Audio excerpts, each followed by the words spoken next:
السلام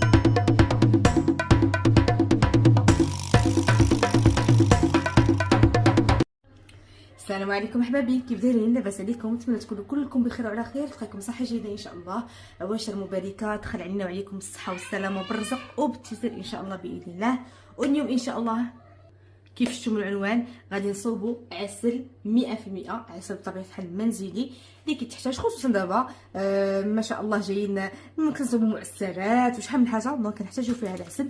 داكشي علاش قررت نشارك معكم، وبزاف الناس قالوا لي في دواء عفاك شاركي معنا العسل. صراحه ما كنتش غادي نبارطاجيه معكم، ولكن بزاف قالوا لي شاركيه معنا حيت ما بغينا نشوفوا فريمون الطريقه ديالك، فالطريقه سهله وسهله مهله كيف تنقولوا. اذا بلا ما نطول عليكم، اول حاجه هنا خديت واحد القالب ديال السكر، وكنعرفوا ان القالب كيكون فيه 2 كيلو. اللي ما عندوش قالب تقدروا ديروا سنيده، ولكن انا كيبقى عندي يستحسن كيعجبني القالب. دونك 2 كيلو ديال السكر فيها اطرو ديال الماء. دائما اللي بغى يدير مثلا غير كيلو ديال سنيده غادي يدير فيها السيترو. دونك ديما كيكون هذا السكر زيد على الماء. وهنا عندي واحد عويده ديال القرفه، هذا تقريبا 2 كبار غير مهرسين. هنا عندي واحد 4 ديال الحبات، 3 ولا 4 اللي بغيتو ديال حيت ديال المسكه حره، حيت كنعرفوا ان المسكه حره هي كتعطينا ديك اللمعان ديال العسل. وبالتالي هنايا اخر حاجه هي خدينا واحد نص حامله كنقطعوها دوائر بحال هكا وكنستعملوها. اذا على بركه الله، اول حاجه ان شاء الله غناخذوا فيما بغيتو ديروا كوكوط ولا طنجره ولا اللي بغيتو تستعملوه. انا خديت هاد الطنجره هادي حيت كنعرفوا ان القالب كياخذ شويه الوقت باش كيطلق، ماشي بحال السنيده. كيبغى يهرسوا راه كاين اللي كيهرسوا كيديروا. انا لا، انا الصراحه كنستعمل هاد الطريقه كل عام، كل رمضان صراحه كندير هاد الطريقه وكيكون معايا ناجح، وتيبقى معايا العسل زعما مده طويله، ماشي بالضروره. انا والله العظيم الا بقى لي العسل حتى ديك العام باقي لي واحد شويه، باقي لي عندي مخليه وكيبقى زعما بحال يلاه صوبته. دونك هنا الماء كندير هاد الاطرو كنخوي في هاد القلب باش يذوب صافي. وغادي نخليها البنات واحد تقريبا هو ما كياخذش بزاف، واحد 10 15 بلوتو حتى 20 مينوت بحال هكا، غير لو طون اللي يهبط بحال هكا اللي يهبط لينا لتحت. ونكملوا ان شاء الله باذن الله الطريقه ديال العسل. خليكم معايا. ايوا نتوما البنات، انا رجعت لكم بعد ما العسل اولا السكر بلوتو ديالي داب. ها نتوما شفتوا كيولي بهذا الشكل، ها هو غادي كيهبط.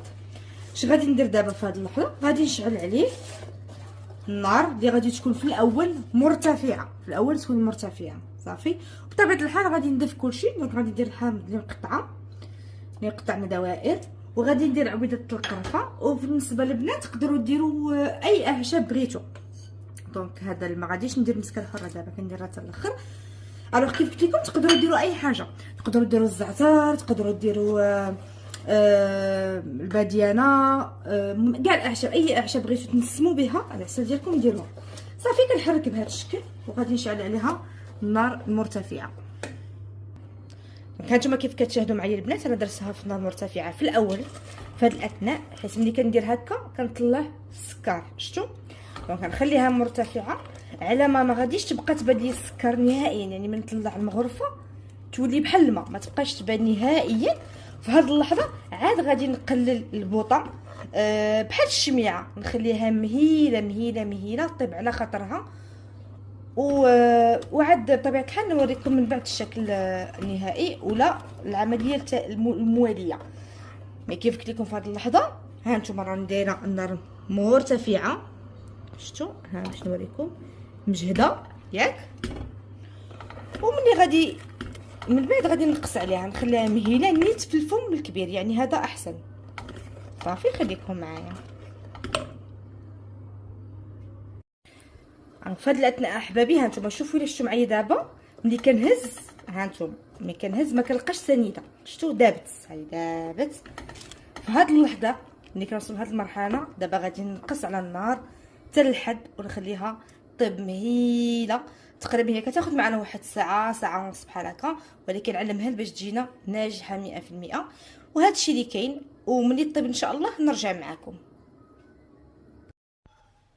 انا البنات رجعت لكم بعد ما العسل طاب. ها نتوما شفتوا كي كتجي على هذا الشكل، كيولي هاد الليمون ها نتوما كيولي كراميليزي لينا صافي. هنا باش كنعرفوا ان يعني العسل ديالنا واش دات، كندير المسكه الحره راه معستهم وغادا نلوحهم كيف قلت لكم، هما اللي كيعطيو اللمعان لهاد العسل.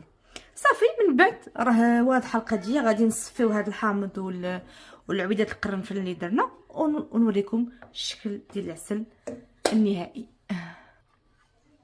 ممكن نهزو هاد الحامض والعويدات اللي درنا بحال هكا، نقطروهم صافي نزولوهم بهذا الشكل.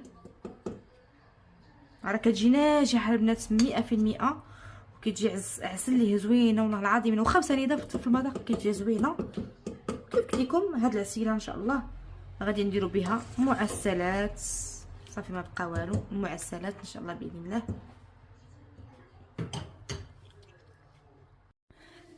ها نتوما البنات، هي العسيله ديال بعد ما بردات تماما. من احسن تستخدموا بها بارده. غنوريكم كيفاش كتجي. شوفوا ملي كتعقد شتو كتجي رائعه وناجحه. انا غنقرب لكم. ها نتوما شفتوا البنات كي كتجي معلكه وزوينه ورائعه، وخصوصا انها ناجحه 100%. وانا غنوريكم هنايا غناخذ واحد الطبيصل باش تشوفوها حتى اللون ديالها. شفتوا هكا بسم الله. شو اللون ديالها ذهبي. عشت لكم ديروا ديك المسكه الحره، راه كتبان لكم راه ناجحه 100%، وحتى البنه زوينه. وهذا هو الفيديو ديالي البنات. نتمنى ان العسل تجربوها وتنتوما غتنجح معكم ان شاء الله، كونوا على يقين. وكمثل العاده ما تنساوش ديروا لي لايك وتخليوا لي شي كومونتير زوين بحالكم، وعواشر مباركه مره اخرى، والى فيديو قادم ان شاء الله. خليتكم على خير.